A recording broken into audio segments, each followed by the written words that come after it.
प्रदेशहरूमा पनि गठबन्धनले सजाव छँदैछ।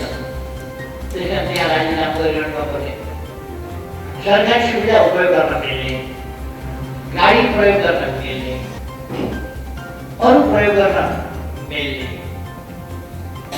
सुविधाहरू प्रयोग गर्न मिल्ने, तर स्थानीय निकायमा उहाँहरूको त्यस प्रकारको वर्चस्व छैन भन्ने उहाँहरूलाई लाग्यो। त्यसकारण यहाँ गठबन्धनको वर्चस्व नभएको हुनाले त्यो रिक्त गर्नुपर्छ र त्यो पद अनुसार नै जान दिनु हुँदैन। यसबाहेक अरू कुनै पनि यसमा स्थानीय तहको सरकारको कार्यकारिणीलाई रिक्त गर्नुपर्ने कुनै तात्विक अर्थ अथवा त्यसको आवश्यकता, त्यसको औचित्य कतैबाट पुष्टि नै हुन सक्छ। तर यति महत्त्वपूर्ण विषयमा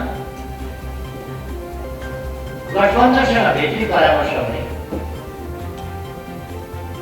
राजनीतिक दलहरूसँग परामर्श नहुने, गठबन्धन बाहेकका दलहरूसँग परामर्श नहुने, यो तरिका ठिक भएन। यो निर्वाचनकै प्रसङ्गमा पनि हामीले लक्षणहरू देख्न सक्छौँ कि के लक्षणहरू प्रकट भइरहेका छन्। ती लक्षणहरू हामी देख्न सक्छौँ। लक्षणहरू स्वस्थ खालका लक्षणहरू छैन। त्यसभन्दा अघि पनि हामीले देखेका छौँ हाम्रो पार्टी विभाजन गर्नका लागि एकातिर सभामुखले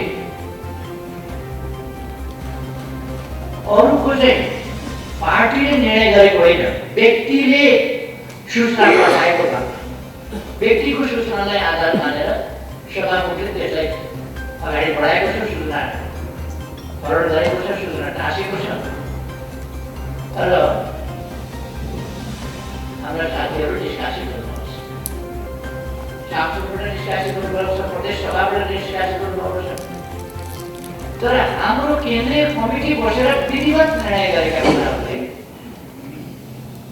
सभामुखले सूचना नटाँस्ने, लम्ब्याउने, एकातिर सभामुखले लम्ब्याउने, अर्कातिर निर्वाचन आयोगले हतारो, निर्वाचन आयोगको दल दर्तामा हतारो।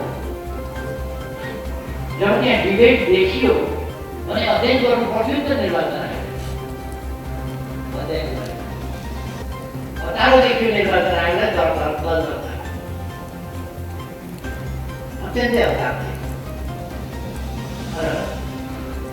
सभामुखलाई निर्वाचन आयोगबाट दल दर्ताको हतारमा साथ गरियो। यो पनि निर्वाचन आयोगले पनि गठबन्धनसँग, सत्ता गठबन्धनसँग परामर्श भित्री गरेको देखिन्छ। त्यो दबाब त्यहाँ परेको देखिन्छ। त्यस घटनामा सभामुखलाई विलम्ब गर्न पनि दबाब परेको देखिन्छ र सभामुखले उत्साहपूर्वक ढङ्गले त्यस व्यक्तिलाई अगाडि बढाएको, व्यक्ति सिर्जना गरेको देखिन्छ। यो खालि निर्वाचनको प्रसङ्गमा आएका कुरा र निर्वाचन आयोगले पनि दलहरूसँग परामर्श गर्नुपर्छ। अनि चुनाव चिन्हको सधैँको रङ बदल्नु किन पर्यो? दलहरू पनि जुन पर्दैन, कस्तो स्वेच्छाचारिता हो यो? गठबन्धनसँगको भित्री परामर्श भएर भएका छन् यी सबै। त्यसकारण निर्वाचन आयोगले सत्ता गठबन्धनसँग भित्र परामर्श गरेर हरियो निलो रङ राख्न पर्ने, रङ बदल्न पर्ने। अनि अहिलेसम्म रङको कारणले चुनाव चिन्ह चिनिएन भन्ने पनि गुनासो जनताबाट त्यहीँ आएर, कुनै मतदाताबाट भइआएर हामीले रङको कारणले चिनेनौँ, रङको कारणले कन्फ्युजन हो भन्ने कुरा त आएन। त्यसमा रङ बदलेर हरियो रुख चाहिँ किन राख्नु पर्यो?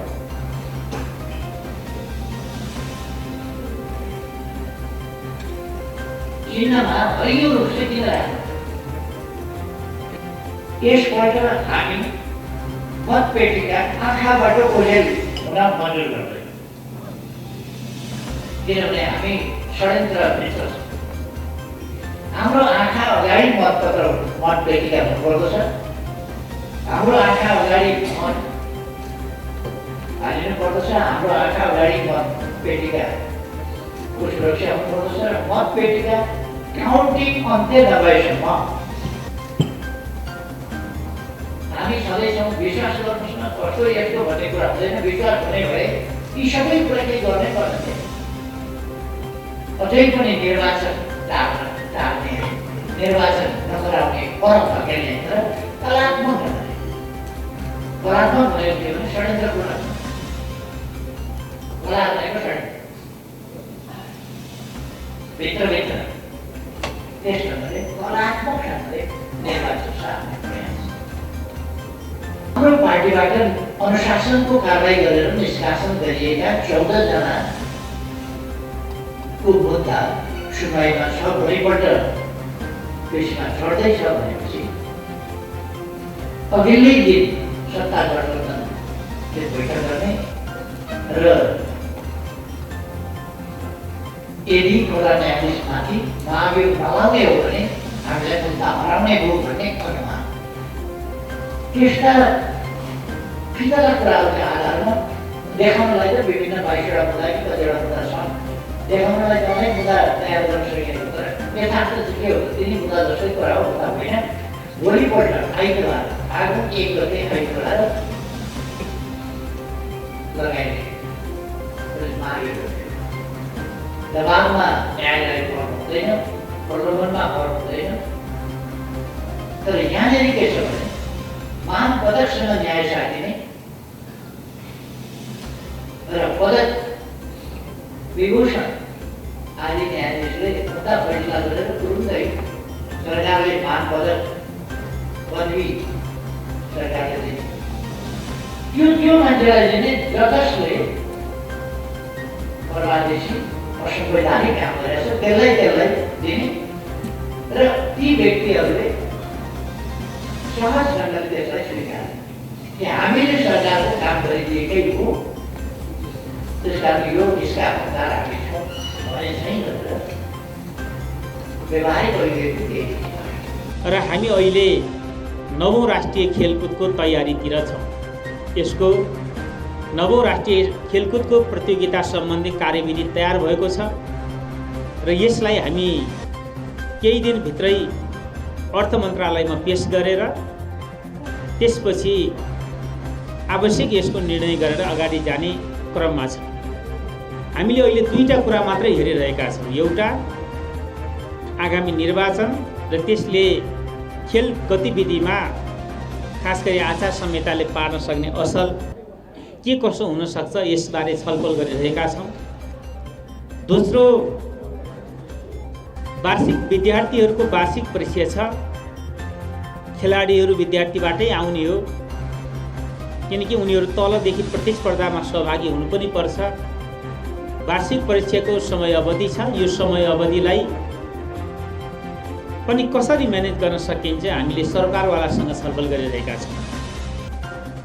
स्थानीय तहलाई उपलब्ध गराउने राजस्व बाँडफाँडको ढाँचा र हिस्सा एवं वित्तीय समानीकरण अनुदान वितरणको अनुमानित सीमा स्वीकृत गर्ने, नेपाल पारावान तथा गोदाम व्यवस्था कम्पनी लिमिटेडको महाप्रबन्धकमा भानु नगरपालिका 9 तनहुँ निवासी श्री प्रेमराज भण्डारीलाई नियुक्त गर्ने, विद्युत नियमन आयोगको रिक्त सदस्य पदमा ललितपुर महानगरपालिका वडा नम्बर 27 निवासी श्री गौतम डङ्गोलाई नियुक्त गर्ने, हाइलेज export from Nepal to China सम्बन्धी समझदारी पत्रमा नेपालको तर्फबाट चिनिया समकक्षी अनुसारको तहबाट हस्ताक्षर गर्ने व्यवस्था मिलाउन कृषि तथा पशुपन्छी विकास मन्त्रालयलाई स्वीकृति दिने,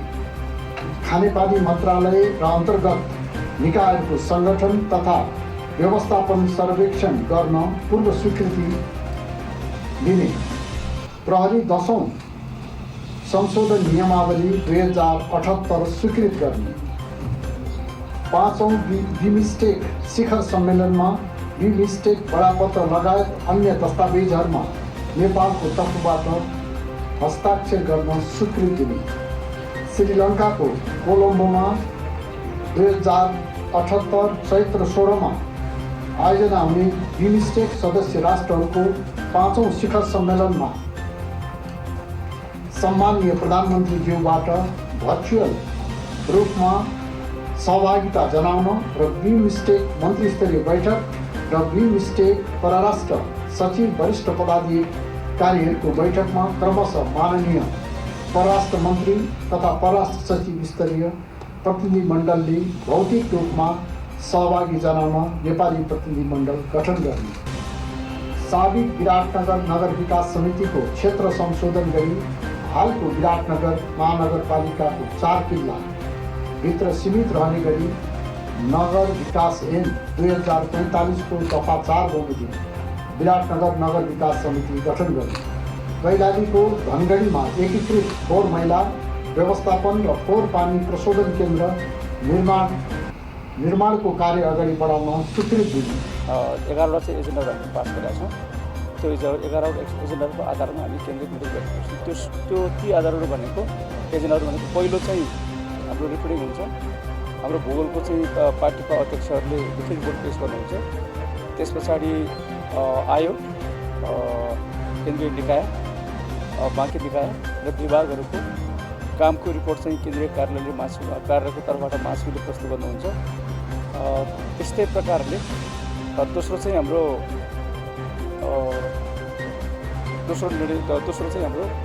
रिपोर्टिङको चाहिँ पार्टीको अध्यक्षको राजनीतिक प्रतिवेदन प्रस्तुत हुन्छ।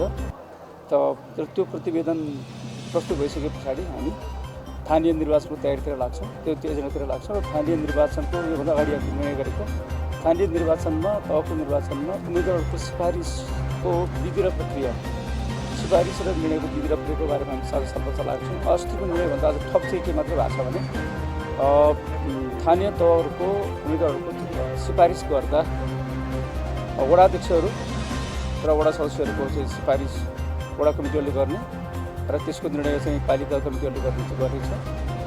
गाउँपालिकाको अध्यक्ष र उपाध्यक्षको सिफारिस गाउँपालिका कमिटीहरूको सुझावमा जिल्ला कमिटीले गर्छ र चाहिँ जिल्ला कमिटीको सिफारिसको आधारमा प्रदेश कमिटीले निर्णय गर्छ। त्यसै प्रकारले नगरपालिकाको मेयर उपमेयरको हकमा पनि त्यसको निर्णय चाहिँ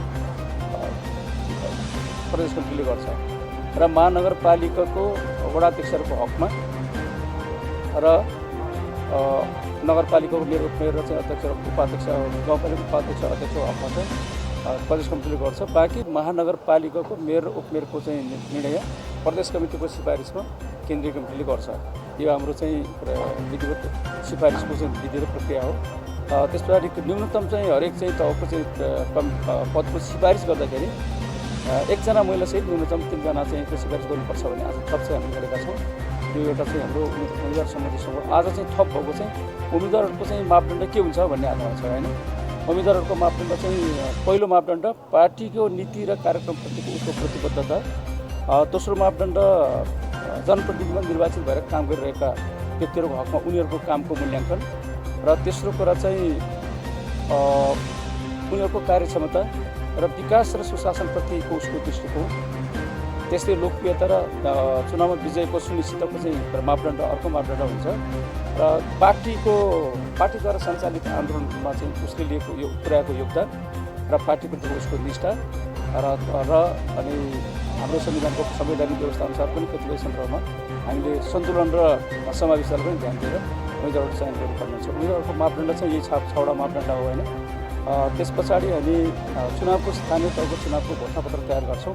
घोषणापत्रको हाम्रो कार्यशालाबाट मस्यौदा तयार भइसकेको छ र यो पार्टी स्थापना दिवसको दिनमा हामीले वैशाख 9 गते केन्द्रमा चाहिँ केन्द्रीय कमिटीको तर्फबाट स्थानीय तहको निर्वाचनलाई घोषणापत्र जारी गर्छौँ। हामी केही दिनमा चाहिँ प्रत्येक पालिकामा 753वटै पालिकाहरूमा चुनावी प्रतिबद्धता पत्र पनि सार्वजनिक गर्छौँ हामी र यसरी चाहिँ चुनावको चाहिँ घोषणापत्र प्रतिबद्धता पत्र तयार गरिसके पछाडि स्थानीय तहको चुनावमा चाहिँ केन्द्रीय नेताहरूको भूमिका के हुन्छ भन्ने सवालमा पनि हामीले चाहिँ अर्को चाहिँ एजेन्डा पास गरेका छौँ। त्यो भनेको चाहिँ स्थानीय तहको निर्वाचनमा आफ्नो विभागीय या चाहिँ अरू कामहरू बाहेक त्यो काममा असर नपर्ने गरेर सबै जुन भूगोलमा चाहिँ उसको मतदाता छ आफू मतदाता रहेको भूगोलमा रहेर यो पार्टी कामको निर्वाचनमा चाहिँ पार्टीको नेतृत्व गर्ने, पार्टी कामको समन्वय गर्ने काम चाहिँ गर्नुहुनेछ हाम्रो केन्द्रीय कमिटी सदस्यहरूले भन्ने चाहिँ छ र पार्टीको क्यालेन्डर निर्धारण गर्ने र पार्टी स्थापना दिवस मनाउने, पार्टी स्थापना दिवस मनाउँदाखेरि अघि नै भने जस्तो केन्द्रमा चाहिँ घोषणापत्र जारी गर्ने त्यो दिनमा, प्रदेशको स्थानीय तहमा